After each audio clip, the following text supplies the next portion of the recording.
morning guys. We are here in Sagada, Mountain Province, and mag-stay kami dito sa Ganduyan in Sagada. Okay. Ito rin namin ngayon, pupunta kami ng falls. Ewan ko lang kung ano name ng falls na yun, bro. Pero ito kami pupunta. Okay. Ito ka pala si Kianik. Yo! At si Master Solo. Walang pupas. Okay. Okay guys, muna kami ng gamit.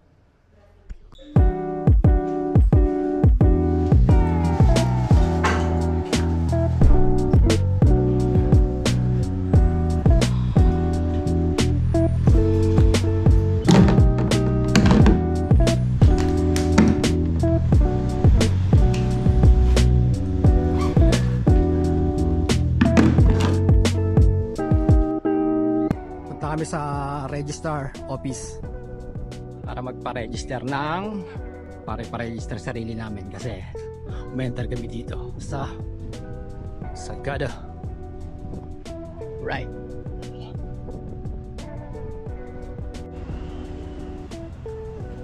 Nandito kami ngayon sa Municipal Tourism dito sa Sagada. Magpapa-register kami. Ganun daw yun eh, hindi magpa-register pagka pumapasok sa lugar nila. Maybe sa tanong bumagak first. Kasi may bubontok calls. Ano ba? Registered Hindi pa. First thing to do, sir, you need to register first. And sa registration, sir, is 100 pesos per people. Dito kami pupunta. Bumot of water fall. Alright. Ako po yung guide nyo, ako si Lorenzo Soyon. Yung Bumod of Falls po ay 2 kilometro yung layo hanggang dito. At yung sa pababa pa lang mahigit 1 oras na. Kung may iba kayong itatanong sa daan na lang natin pag-usapan. Aware po ba kayong mabasa in case na umulan? Meron kaming raincoat. Alright. Ito na kami sa Bumodok Falls. 3 to 4 hours daw. Bounce. Balikan. Sabi ni tour guide. Ano pa ang tour guide? Lorenzo. Ni Boss Lorenzo. At kasama ko pa rin syempre. Walang iba. The Master. Alright. Okay. Kaya na lang. Mahaba to. Kuya Nick. First time mo bang mag-hike? Oo, ganito katagal. Nang ganito katagal. Kaya nagtatalino ako. Yes. Nice. Ewan ko po kung sa makakarating tong aking tsinelas. Pinakadulo na diba? Dyan sa baba yung gitna ng daanan natin. Yan ang hiker. Yo, bro. Tawa ng tawa si Master Sol. Nagtatawanan ang aking suot na Crocs. Ayan Ito pala. yung kape na pag seedlings pa ang mga to, hindi malimit na may mabuhay kung naka-direct sunlight. Kaya yung una, magtanim muna kami ng ganitong puno. Alnos yung tawag namin dito. Pag malaki na, saka kami magsimulang magbutas at magtanim. At pag naman namulaklak ang mga to, hanggang 9 months to magha-harvest. Pagkatapos namang na-harvest na yung andyan ulit yung bulaklak niya. Oh guys, alam niyo na kung saan nagmumula ang kape na tinitira nyo kada umaga. Okay? At saka wag niyo pong kakalimutan na sa 3011 kayo magkakape syempre. 3011 San Miguel, Bulacan. Courtesy of yan Neil Benaventura. Yo. Okay. 18 kilometers pa ilalakbay namin. 1.8 boss. Not 18. Ilang oras yung katulang?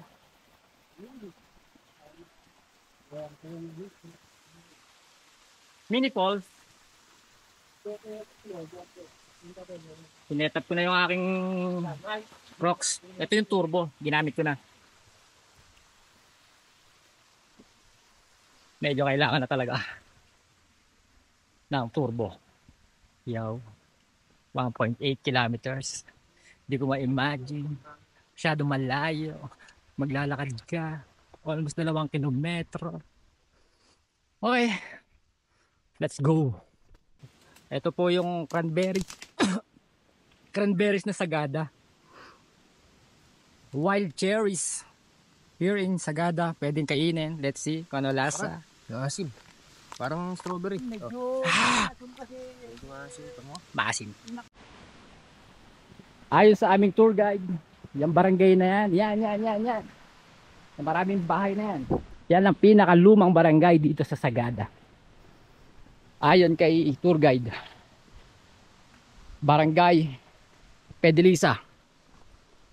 Pinakauna sa lahat. Hanggang ngayon, barangay pa rin sila, syempre. Ayan o. Yan. Baba na yan. Welcome to Pedelisan. Pedelisan pala, not Pedelisa. Pedelisan with N. Pedelisan. At itong nilalakaran namin na to, sacred. Ano matawag? Sacred ano daw to?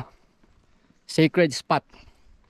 Piniliwanag kanina ni tour guide. Kalimutan ko. Basta yun. Dito dinadaan yung mga nililibing na residente. May ritual sila dito. Basta sacred to. Anyway, back to trail. Nakadiscover na naman po kami ng food trip. It's mulberry. Ito, mulberry. Titikman natin. Yan. Kinakain. Yan. This is mulberry. Mulberry. Ay, mas masarap yung mulberry. Manamis na miss.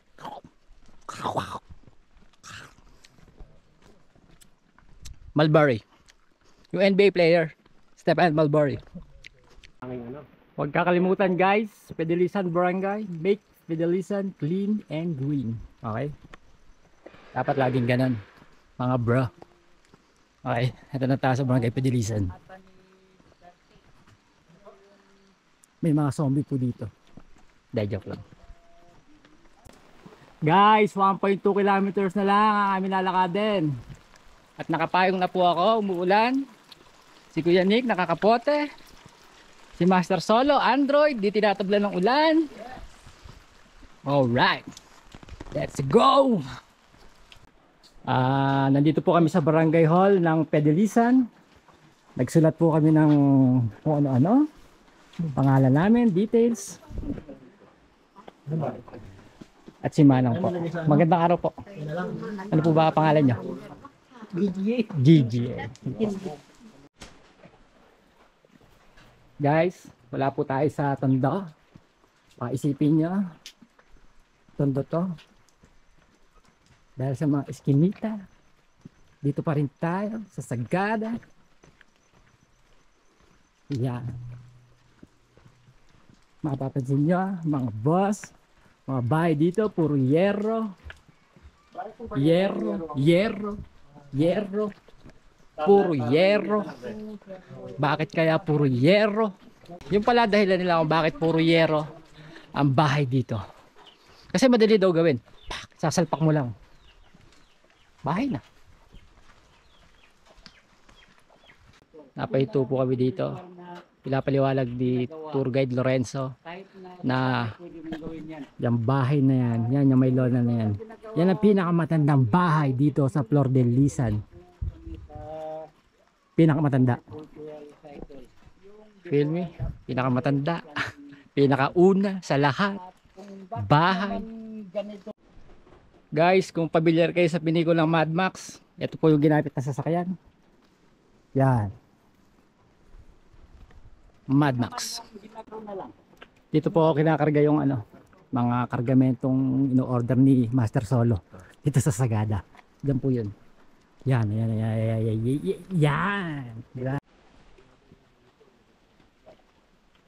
Kita nyo yun? Bundok na tralalala. Lala. Guys, ito po yung rice granary ng Pedelisan Sagada. Ayon kay tour guide Lorenzo.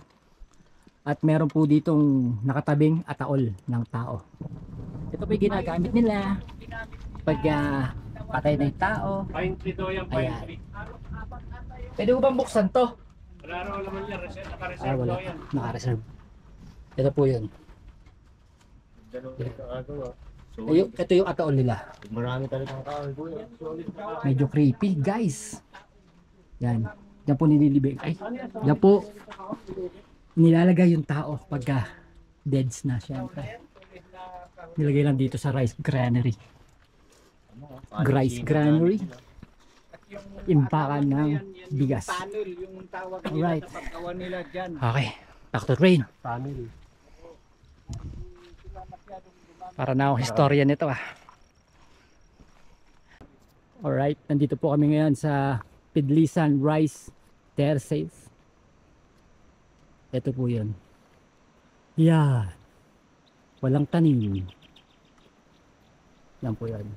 Yan po yung nakapastil yung certificate ng minahan na to. Pidlisan Rice Tapan Terraces. nila dyan. Kung mapapasin nyo guys, medyo may kakaiba dito. Minahan po yan. Minahan ng ginto.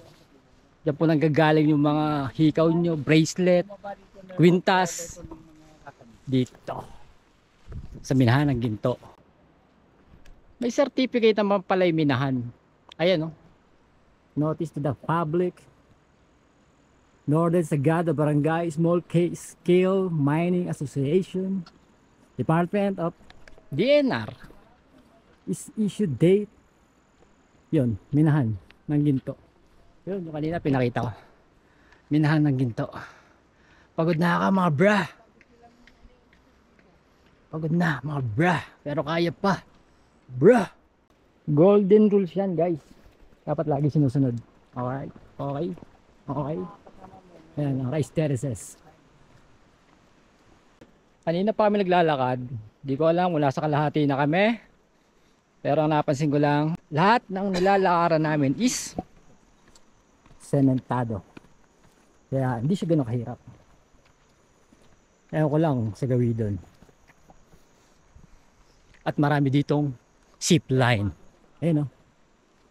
Nakikita niyo ba guys? Zip line. Zip line everywhere. Guys, kasalukuyan po ako, kami, naglalakad sa rice terraces. Ayun o. Yan na po yung rice terraces. Alright. Ayan. Kanina nakita lang namin sa dulo, rice terraces. Ngayon, ito na. Tungtong na kami. Narinig niyo ba yung ingay na yun? Kanal yan, kanal. Ayan. Kanal. Kanal. Kanal dito, solid. Kanal sa San Miguel. Guys, it's 3 o'clock ng hapon. And it's raining. Raining. Raining. Raining. While trekking. Trekking. Raining. Guys, nga pala, dito sa Sagada, papuntang waterfalls, normal lang kung may makakasalubok kang ahas. Mga maliliit na ahas lang. Like that. Yan. Nakita niyan. It's anaconda. Kailangan hahakbakan mo lang yan. Ano? Ganoon! Ganoon! Alright. Para hindi nagagambalak. Sabi ni tour guide, wala daw river crossing, guys. Ito naman, siguro naririnig nyo. Naka-crocs pa naman ako. Tsaka with medyas. Ayan, oh. River crossing, guys. Ito. Holy. Holy. Para kaya, siyempre. Oh, nagulas. Sorry. Makapit ang crocs.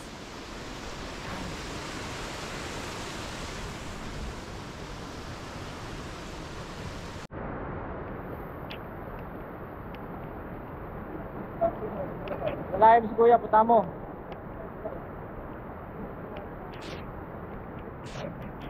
Guys, lumalakas ang ulan. Pero ito, nagtitrip pa rin kami. Nature trip, par. Nature trip to, par. Par. Ganda ng ilog, oh. Ang lalaki ng bato, oh. Ayan, papasok na po kami sa Enchanted Forest. Ayan, liblib na lugar. Mga gar, mga par. Ayan, river. River flows. Mountain. River. May tulay dito. Di naman pala kami dito dadaan. Parang gusto ko dumaan. Pero eto tunay na daan. Ang lakas na ng ulan. Ulan na ng ulan. Basa na mga par.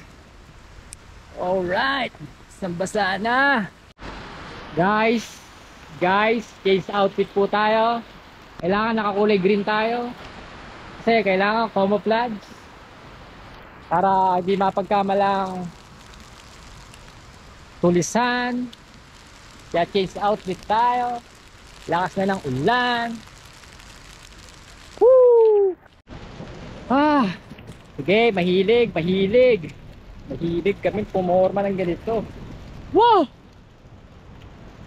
Wow! Ano ba yun? Ano yata yun, guys? Yan yata yun, guys. Yan yata yun. Yan na yun. Napakaganda. Ayan po. Ito yan hit. At ito ang Bomodok Waterfalls. Nandito na kami, guys. Pakasagsaga ng ulan. Malakas ang ulan. Kasi lakas ng waterfalls. Napakalupit. Napakalupit, par. Napakalupit, gar. Napakalupit, bro. Ibang klase. Nakaka-amaze. Shit. Yan o.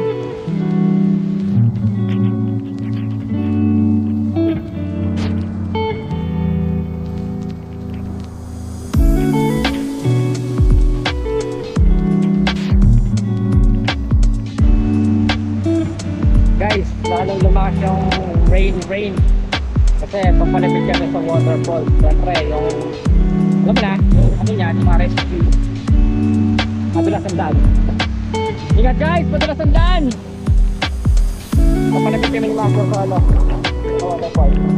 At may aso naman po ako nakita. Pero, ito python lang ito, python. Yung balik.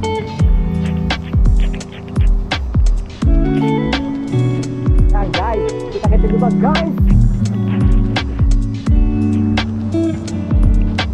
Guys, nakita nyo naman yung crocs ko. Yan oh.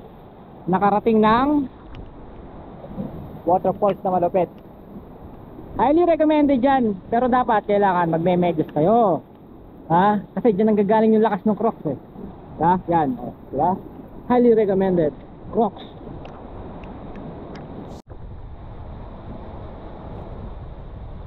Gusto ko sana mas lumapit pa pero medyo creepy guys. Kailangan na sa ikot. Lapit pa tayo ng konti.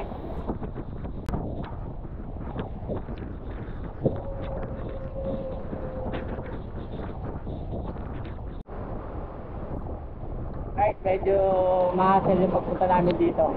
Pero worth it naman. Kasi napakaganda talaga. Napaka-solid, napaka-super.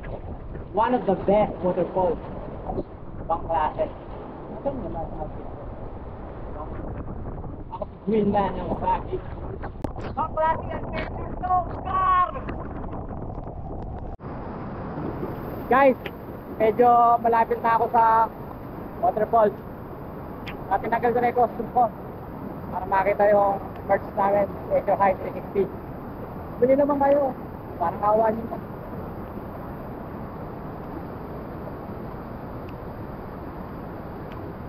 The Master Solo. A t-shirt. Merch. Yo and H3.